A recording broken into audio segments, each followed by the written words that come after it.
చంద్రమణి భాస్కరుని పుత్రుడైన శని నీలాంబరుడు, కస్తూరి చందన గంధప్రియుడు, మకర కుంభరాశుల కదీశుడు, కాకి వాహనుడు. వేగంగా వెళ్లలేనిది కాబట్టి కాకికి వాయసం అని పేరు.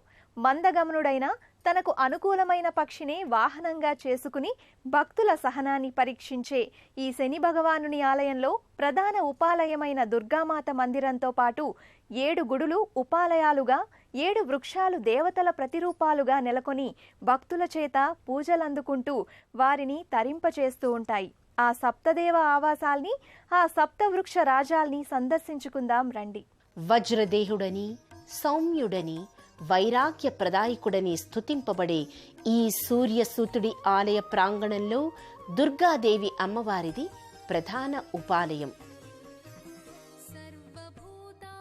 అమ్మవారి రాజగోపురం ఏక కలస దొంతరతో, సింహ ప్రతిమలతో, ఆలయ వాస్తు శిల్ప శోభతో అందగిస్తుంది.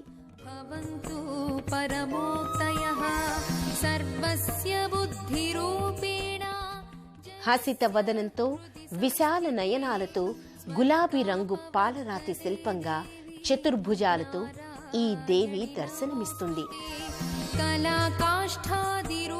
కుడివైపు శూల అభయ హస్తాలతో, ఎడమవైపు వరదహస్త కుంకుమ భరణ ధారణతో, అరుణవర్ణ వస్త్ర శోభతో, ఎదుట శివలింగం పంచవక్త్ర కోహలి నాగ పడగలతో అలరారుతుండగా నిండైన ఈ దేవతామూర్తి ఘంటానాద కర్పూర దీప హారతుల్ని అందుకుంటూ తనను శరణన్న వారిని కటాక్షిస్తూ ఉంటుంది.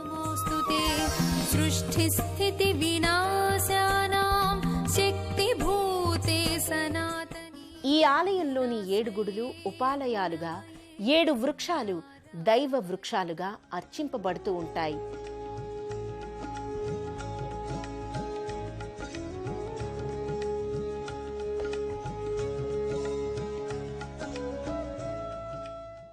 శివభక్తుడైన భక్త ప్రభువు కాషాయ వస్త్రాన్ని కప్పుకొని రూపెత్తిన నిరాడంబరుడిలా నందిని ముందుంచుకొని దర్శనమిస్తూ ఉంటాడు. మరో చిరు శిలా వేదిక మీద జ్ఞాన ప్రదాయకుడిగా కనిపిస్తాడు జ్ఞానేశ్వర మహారాజు.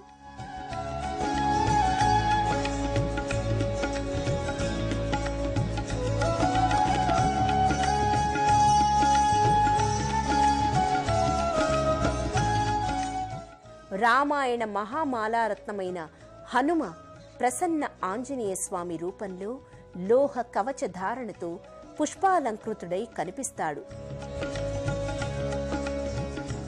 సప్తదేవతా ప్రతిరూపాలు, సప్త వృక్షాలు. ప్రకృతి ఆరాధకులైన భారతీయులు తరుదేవోభవ గురుదేవోభవ అనే సంప్రదాయాన్ని పాటించేవారు.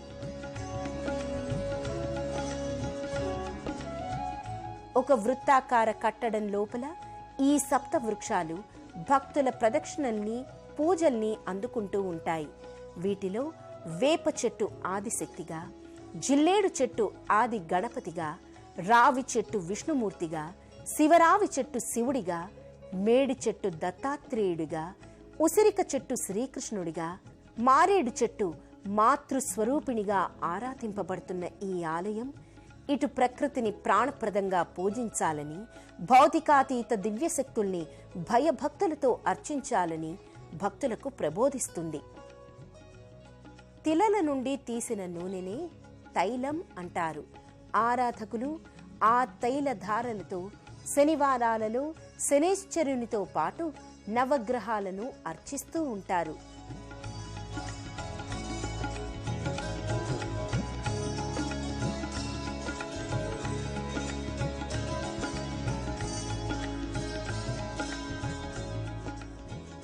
దేవతలను అర్చనలతో, ఆరాధనలతో సంతృప్తులను చేసుకున్నప్పుడు మాత్రమే మనల్ని ప్రకృతి వైపరీత్యాల నుండి ఆ దివ్య శక్తులు రక్షిస్తాయన్న సత్యాన్ని మన దేవాలయాలు, తీర్థయాత్రలు ప్రబోధిస్తున్నాయి.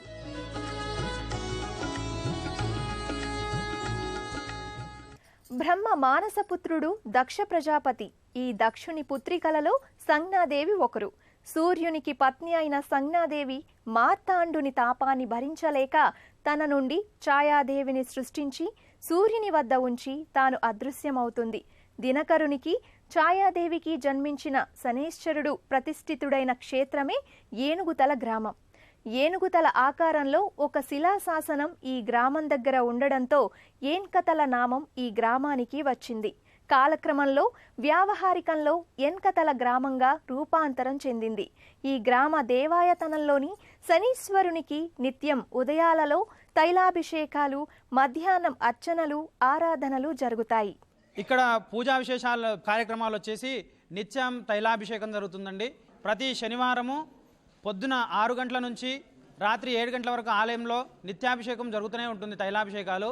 ఇక్కడ ప్రత్యేకత ఏంటంటే సంతానం కాని వారికి ఒక 11 వారాలు కానీ తిరిగితే ఫలితం ఉంటుందని భక్తుల విశ్వాసము.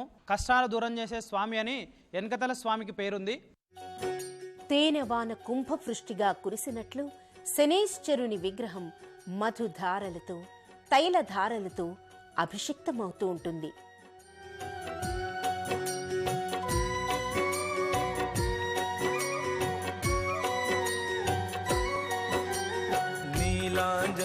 समाभासं रविपुत्रं यमागजं छायामार्तण्ड सम्भूतं तं नमामि शनैश्वरम्. नीलाञ्जन समाभासं रविपुत्रं यमागजं छायामार्तण्ड सम्भूतं तं नमामि शनैश्वरम्. नीलाञ्जन समाभासं रविपुत्रं यमागजं छायामार्तण्ड सम्भूतं तं नमामि शनैश्वरम्. నిన్నెదుట పసుపు పట్టి కనుకుంకుమ తిలకాన్ని దిద్ది అంతరీయకంగా ఒక నీలి వస్త్రాన్ని, ఉత్తరీయాన్నిగా మరో నీలి వస్త్రాన్ని అలంకరిస్తాడు. ఆ తర్వాత తెల్లని పూలమాలికల్ని, ఎర్రని పూవంతుల హారాల్ని స్వామివారికి అలంకరిస్తాడు. చక్రవర్తి చిహ్నిత మణిఖచిత రజత మకుటాన్ని శనేశ్వరునికి అలంకరిస్తాడు. కంఠంలో భారీ హారావళి ముత్యాల సరులతో పాటు అలరిస్తుండగా 5 అడుగుల ఎత్తున్న ఈ విగ్రహం పాంచభౌతిక విశ్వాన్నంతా శాసిస్తున్నట్లుంటుంది. అఖండ శక్తివంతమైన ఒక చీకటి ఖండం విశ్వరక్షణ సందర్శనాభిలాషతో ఎగసిపోవడానికి సిద్ధంగా ఉన్నట్లు దృక్కోచరమవుతుంది శిలాశిల్పం. మధుధారల అభిషేకానంతరం స్వామివారు తారలతో తళతళలాడే నీలి మేఘంలా ఉంటాడు.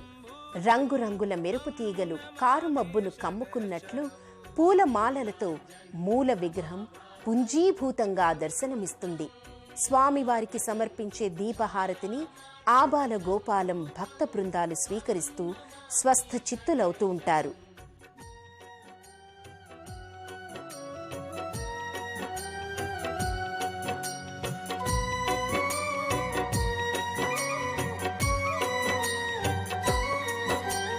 नीलाञ्जन समाभासं रविपुत्रं यमागजं छायामार्तण्ड सम्भूतं तं नमामि शनैश्वरम्.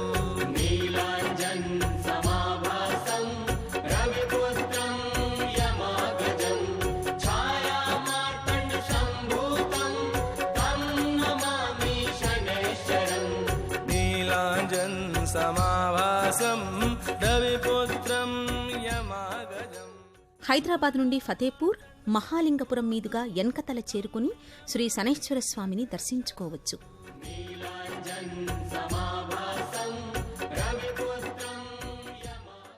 పాంచభౌతిక తత్వంలో రూపొందినదే ప్రపంచం. ప్రపంచంలో భాగమైన మానవుడి శరీరం పంచభూతాత్మకమైనది.